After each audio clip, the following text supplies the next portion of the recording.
Evening, everyone, and happy Easter. Welcome to The Next Revolution. I'm Steve Hilton, and this is the home of positive populism. Pro-worker, pro-family, pro-community, and especially pro-America. On this Easter Sunday, there's a new religion stalking our land, and it's rapidly becoming the dominant religion, certainly the most powerful one. Just in the last year or so, it seems to have taken over nearly every part of our ruling class: corporate America, establishment media, Hollywood, Silicon Valley, and of course the Democratic Party, which now controls the federal government. This new religion is wokeism. It has core beliefs like think the worst of everyone, the world is out to get you, victimhood is sainthood, if you're not a straight white male, you're oppressed. It has sacred texts like White Fragility by Robin DiAngelo and How to Be an Anti-Racist by Ibram Kendi. Wokeism has its own version of the Ten Commandments. Thou shalt not think for yourself. Thou shalt not hold an opposing view. Thou shalt definitely hold false witness against thy neighbor if thy neighbor is not woke. The punishment for non-believers? Cancelled. Cast out into the wilderness, financial and social ruin. And of course, wokeism has its own distinct vocabulary. Speaking your truth, your lived experience, microaggressions, being an ally. We should think about it as a religion because that's how its adherents think about it. It's not really about a set of policy ideas. You can't reason with them. It's not like conservatives and liberals. It is much deeper than that. Wokeism is the biggest threat this country faces because, as we're about to show you, it is the product of a 100-year-long effort to undermine and tear down the values and ideals and freedoms that this country was built on. It is the real enemy within. So it has to be confronted and defeated. But to do that, we must know our enemy. Where did all this come from? Did it just spring fully formed from AOC's Twitter account? Was it something to do with the death of George Floyd? No, really no. What we're seeing today is not a fleeting cultural moment. It is the realization of a planned and patiently executed campaign to destroy our society that began a century ago. It started here in Germany in 1923 at the Institute for Social Research, part of Frankfurt University's Goethe Institute. A group of Marxist philosophers got together to debate a central question. Why did the working class revolutions predicted by Marx and Engels as the inevitable consequence of the capitalist system, why did those revolutionary ideas not sweep the world? A Hungarian philosopher, George Lukács, was one of the key figures trying to understand why the proletariat didn't rise up everywhere. Their main conclusion?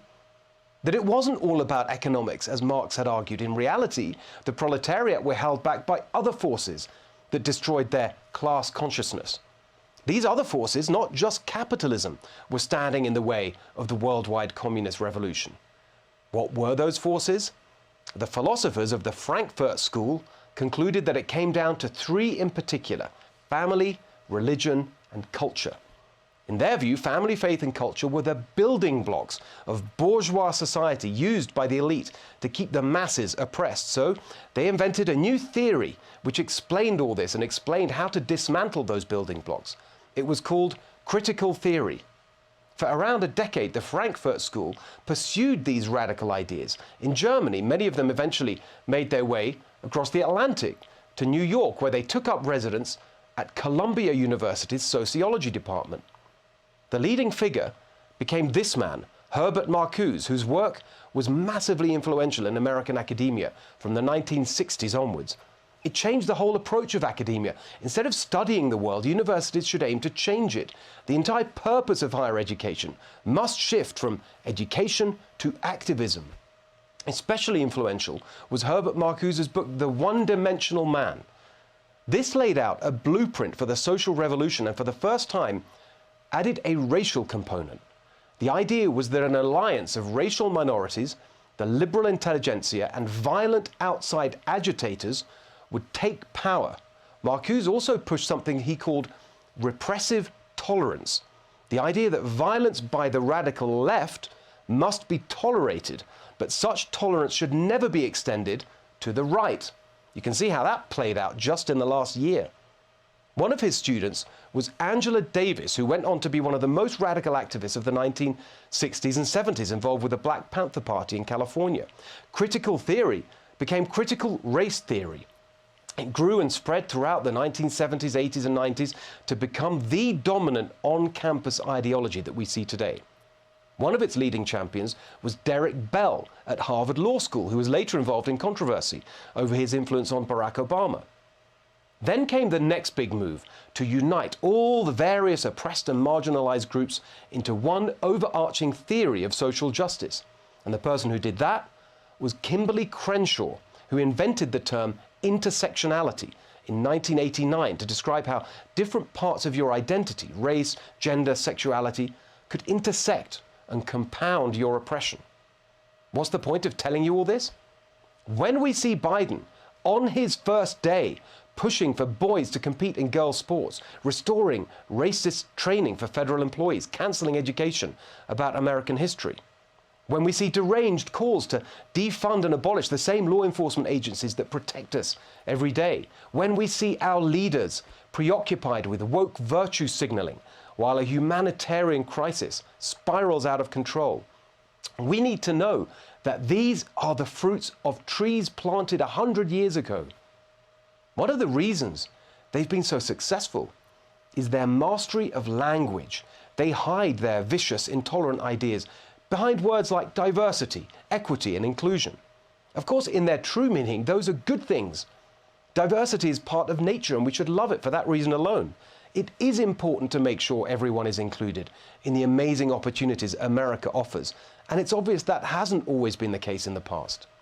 But these positive truths have been hijacked by hateful dogma in service of its radically destructive mission to replace family, faith, and culture with allegiance to the new ideology.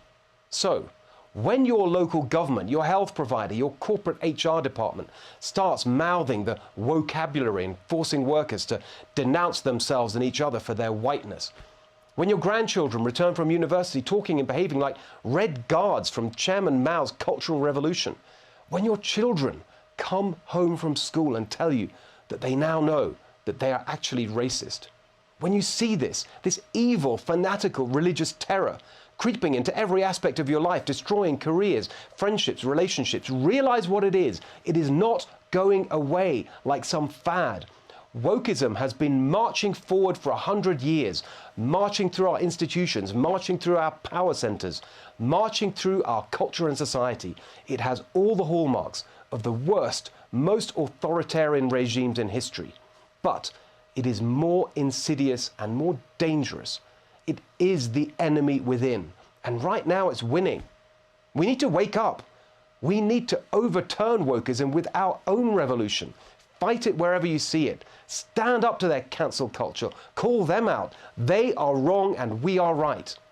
Send this message to your boss, your kid's school board, everyone you know, so they know we're on to them, whether they are true believers or just cult members brainwashed by Instagram posts. They're the useful idiots in wokeism's advance, just the latest stooges in a 100-year ideological war on family, faith, and culture. We must unite and fight back. That's the next revolution we need.